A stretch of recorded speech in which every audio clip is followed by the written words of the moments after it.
Fine লাম তাফআলু, আমার কোরআনের এতগুলো আয়াত শোনার পরেও, জানার পরেও, ঈমানের সেই কথা বোঝার পরেও যদি তোমরা সুদের লেনদেনের সাথে জড়িত থাকো, ফাযানু বিহারবিন মিনাল্লাহ, খবরদার, ফাযানু বিহারবিন মিনাল্লাহ।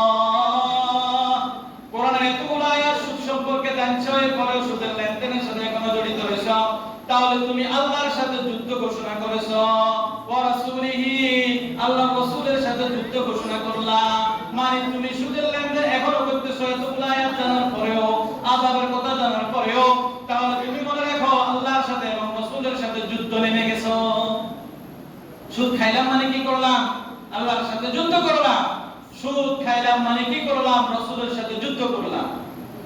ওয়া ইন তুবদু ফালাকুম রুউসু আমওয়ালিকুম, যদি তোমরা তওবা করো, ফিরে আসো, ফালাকুম রুউসু আমওয়ালিকুম, তোমাদের মালের সম্পদের যে মূলধন দিয়েছিলা ওইটা তোমাদের জন্য থেকে যাবে। আহ, কত দয়া!